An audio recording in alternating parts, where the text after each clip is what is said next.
Bismillah ar-Rahman ar-Rahim. In the name of Allah, the most merciful, the most compassionate. Dear audience and viewers and students everywhere, we are continuing our discussion of the previous episodes, how to make teaching Qur'an effective. But today, although we are going to discuss the same topic, we are going to find a link between it and between the qualities of good teaching. We'll try to see where it fits in these points that we have studied together. Is it related to them or not? Or is it something in isolation? Now let's see how it fits. Can I see the model of the fish or the flower? Okay, the flower. Okay, now I want you to think to help me reaching this. Now we have, you remember that effective teaching, we erased this effective teaching yesterday? We said that in the middle, what would we put? Lesson plan. Planning, lesson planning. Okay, good. So lesson planning here, right. Okay, do you think lesson planning is related to what we have done today? Yes, it's all of it is about planning. Yes, you have to plan these steps before. You have to plan and prepare the objects and the pictures that you need. You have even to rehearse it yourself at home or somewhere else. So when you act it, you do it correctly. So planning is something very important here. What else? Where else it fits? Okay. Do you think that interactivity, was it interactive? Yes. Yes, it was interactive. We're repeating together. Sometimes you're saying it without me. You're saying it under prompts. Sometimes as individuals, you were saying it, right? Okay. What else? High expectations. Do you think that it was put on high expectations?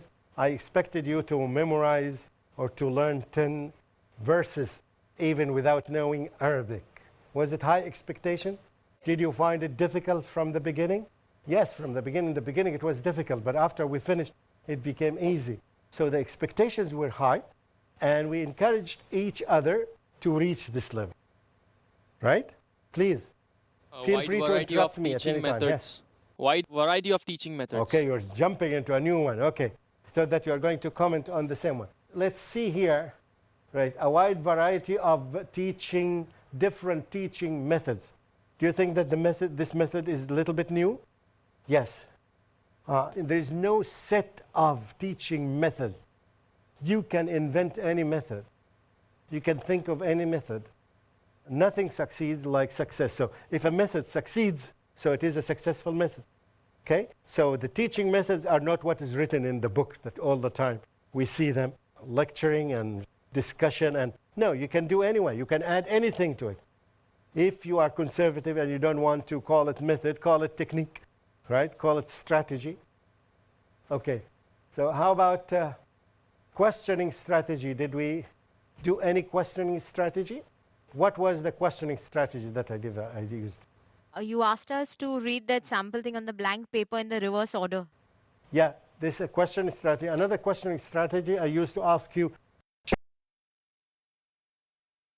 is meant by this, right? To ensure that the students understand. Okay. Engaging all the students. Did we engage all the students? Yes. Good. Good teaching? Good teaching, yes. Okay. Individual differences. We do something related to individual differences, you think? Yes, when some students made some mistakes, we give them opportunity to repeat. And not only that, we ask all of you to do the repetition. Yeah. Did you feel, although you are different, you have different backgrounds in Qur'an, do you feel that you achieved the maximum that you can achieve from the lesson? All of you, although you have different levels. So don't think that the students who are low achievers are always low achievers. Right? They jump from time to time. Yeah, you can feel it. Okay. A balance between individual work and group work. Did we do that? Yes, we did. We asked you to repeat in course, and we asked you to say individually. Balance between them. Okay. Good. Distributive focus. Did we make any distributive focus? Give me. We focused on memorization. We focused on understanding. So some sort of concept and knowledge. All right? The knowledge is in the information and the skill of memorization. Sort of. So we did. depending on the nature of the lesson itself. And here, effective use of resources. Do you think that we use the resources that we have effectively? Yes. Even we used blank papers. Anyway, you can use anything that you have. The links, did we make any link? Remind me if we did. Yes, you, while teaching the lesson, you also spoke about your own personal Yeah, experience I about talked the about girl. some personal experience in my life. And the purpose of it was to encourage you to tell me something about your personal experience or some people in your family. Yes, and I think, did you think that you mentioned something about your learning experience? You told me that the way you learn is something and you're going to change it to it. Yes, so we got some of it. We got some. By the way, it's almost impossible to put all these together in one lesson unless you want to kill yourself in 2 days. It's something, some techniques, even we didn't mention all of them, but still you can do most of them. And you feel that the class was interactive, nobody was about to sleep. Yes, I know you wanted to, but the nature of the activity did not allow you to do this. Okay, what else would you comment here? We linked it with the pictures. Link the pictures, right, Shams with the sign. text. Yeah, with the text. Yes, so it was easier. Was Shams. There's a difference between a Shams means the sun, right? And now you are really linking it with the real sun, a picture of the sun. Okay, what else have you seen? Point related to high expectations. Point related to high, because you related a personal experience when Yeah. you set the bar that there was a girl who was 7.5 years old, and when she could memorize it, Yeah. we feel like even we can do it. I mean, the other students can get a Yeah. ballpark figure of what to Yes. do. There is always a room for raising the bar. Always. Every day you can push. So whatever standards that you used to, be sure that you can push them up. And that's what we're doing. Because if you are not doing it, there are many other people are doing it. Many other people in the world are doing it. So you are walking and they are running. You have to understand this. This is one of the challenges for us as educators. If you accept to be an educator, you accept the challenge of running as long as the whole world is running. All countries in the world are running, so we have to run. So don't say that, okay, our students are okay, we're doing fine, we do this. If your students are memorizing the Qur'an in 10 years, if some other students are doing it in 8 years. That's why all the time you need to, when you visit other schools, other countries, you need to see the speed at which students are learning. Okay, good. Challenge, challenge. Never be pleased. We all the time tell the teachers, don't be pleased. Right? They all the time need to push. Right. Or encourage. Yes, sister?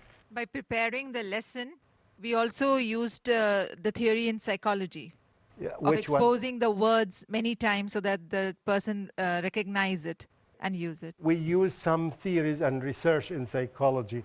By having the word being repeated in many places, it becomes easier for you to remember it or to recall it. Of course, also the link to the Sira. If we were not doing Ar-Rahman, but if we were doing Al-Fil, then we would have even learned the story behind it. So it would Al-Fil, link to for the example, Sira. if we're talking Yes. about Surah Al-Fil, definitely you need to say the whole story about Al-Fil. Yeah. And again, I wish that you can read something about this. I know it's difficult to make it, particularly for men. It is true. That's why usually our kids tend to go to our wives more than they come to us. They know how to deal with them. And I think you need to read something on the internet, the art of making stories. At least you can get some tips. This is for all of us, but particularly for men.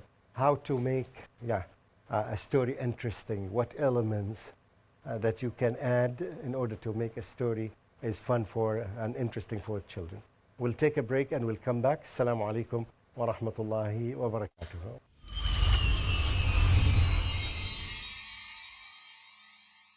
Dr. Zakir Naik's tour to Japan. Please join me to give a very warm welcome to Dr. Zakir Naik.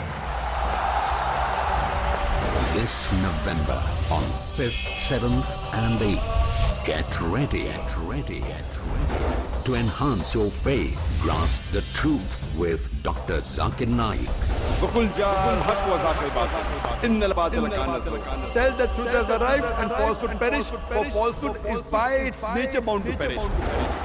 Inshallah, Dr. Zakir Naik will enthrall people of all faiths with his truth-exposing public talks and open question and answer sessions. Are you also a human? Inshallah, on Thursday, 5th November 2015 at 5 p.m. on the topic Misconceptions About Islam at Doshisha University, Kyoto. Inshallah, on Saturday, 7th November 2015 at 6:30 p.m. on the topic Does God Exist? At Tiara Koto Big Hall, Kotoku, Tokyo. Inshallah, on Sunday, 8th November 2015 at 12:30 p.m.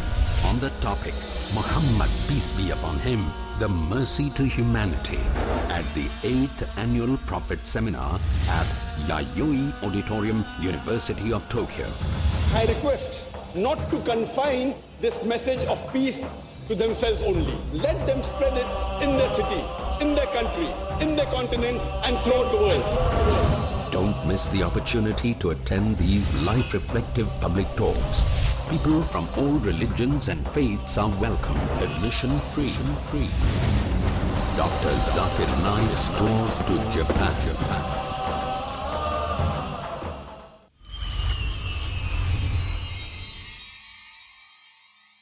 Bismillah ar-Rahman ar-Rahim. Welcome after the break. We still continue discussing this issue.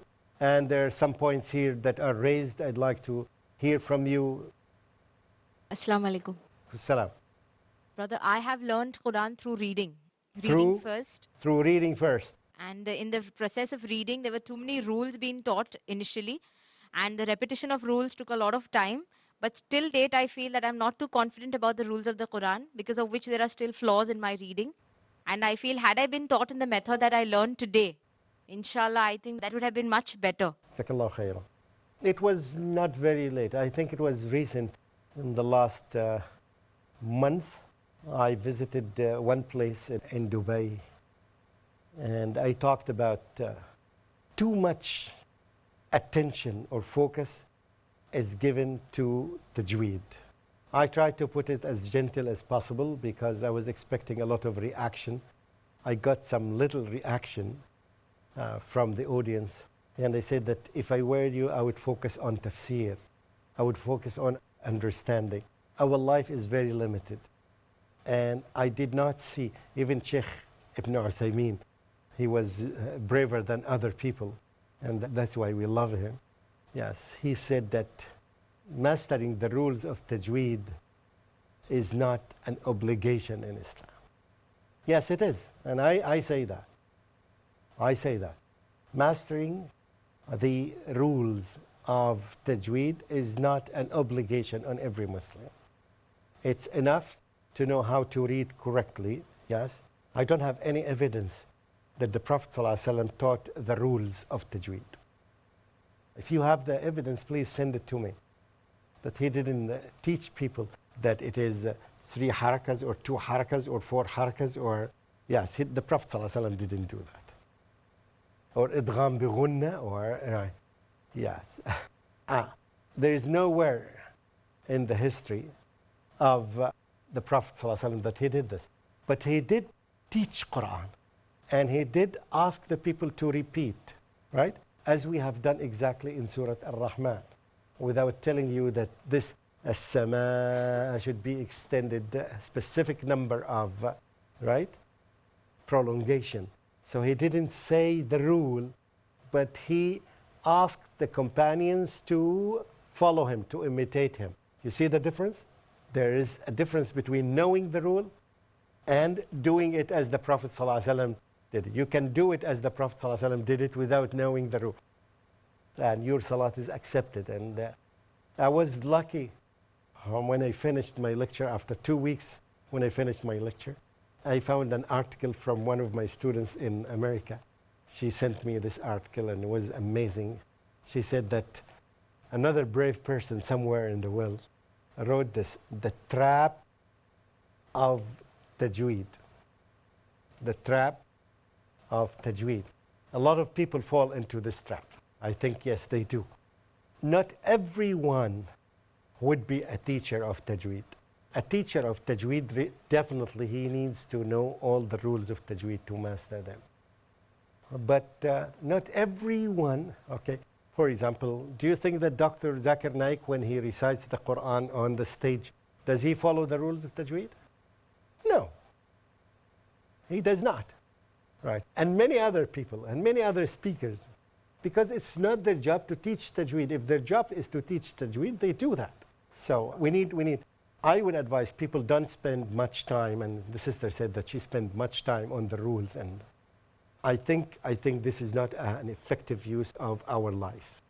Our life is limited. So it's either you spend 200 hours to master the science of tajweed, or to spend the same 200 hours in understanding, let's say, 50 pages of the Qur'an. I think the second option is much better than the first option.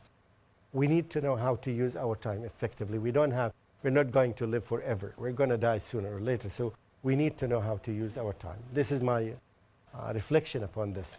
I have this yearning to recite the Quran well. I want to learn that. Yeah. So how can I improvise on my recitation of the Quran? Do you think that you know how to recite the first 10 ayat of Ar-Rahman well? Now, is your recitation good? Yes, yes. Yeah, this is exactly what we want from you. So if you continue doing like this, if you buy this program or you access it on the internet, reciter.org, I think you will improve a lot. All of you. It's open for anyone. It's just there and you need to use it. Yes, please. I have an objection. Please, go ahead. On the behalf, not mine, on the behalf of those who have these objections so that they can get an answer also. The people who insist that before you start learning the Quran, it is essential or obligatory that the tajweed should be corrected and it should be mastered, because many a times the meanings of the word change when you don't recite it properly or you don't utter the word properly. Very like good. alim and alim. Okay. So they say that it is essential. Otherwise, we are opening the doors for too liberal way of learning or speaking about I the like the word liberal way. Okay, good. Thank you for this. There is a difference between rules of tajweed and there is a difference between pronouncing the sounds clearly. What you're talking about is pronouncing the sounds clearly. When you pronounce the sounds clearly, the Arabs pronounce them clearly. What is missing for the Arabs is the rules of tajweed. So they're two different things. But unfortunately, yes, when the people who authored this science of tajweed, they began, of course, from zero level, and they started to add something from here, and they added the sifat al-huruf wal-makharij, right? They added it to this. It doesn't belong to this. For a non-native speaker, they classified it here. It belongs to Arabic. It does not belong to the tajweed. So pronouncing sounds correctly belongs to the Arabic speaking. And if you learn Arabic well, if you know how to pronounce it well, yes, that's fine. But this has nothing to do with the rule of tajweed. Because all the Arabs pronounce, assumingly that they pronounce their letters correctly, right? The problem is that when they know and they don't do it, like the Egyptians, for example, they pronounce the. Yes, and they have many problems with this. And this is where the responsibility in front of Allah is. They have the capacity to do it, but they don't do it because the effect of the habits and the customs on them. I definitely encourage all of you to try to work on improving your pronunciation of the sounds. And these apply to Arabic and to apply to Quran. Quranic is an Arabic book. Yeah. So you need some time to work on, to pronounce the ayn, to pronounce the kha, to pronounce the qa. Yes, it takes some time. It takes some practice to do this. Thank you for your challenging question. Jazakallahu khair. We need to open this issue. Yes. Jazakumullah khair, Sheikh, for this quote. This also reminds me of those sisters or brothers who are illiterate, who especially live in rural areas where they have never been to a school. So they, English or Arabic subject, so they have a fear that have not even gone to a school. How will I be able to memorize a Quran? Yeah. So they don't need to go to the words for the beginner, Yeah. at least for the beginning. Inshallah, they can practice this Very good. by just audio. And inshallah, I it's really proved opened to up the you, I doors. proved to you today that you can memorize without seeing the text. You already memorized the first 10 ayat without seeing the text. We reinforced this because this is another skill of reading. But you already memorized it. So you can do the same thing with anyone. Yeah, and the earlier, the better. If we insist as parents that we are going to do this when the children are young, it saves them lots of their time in their life.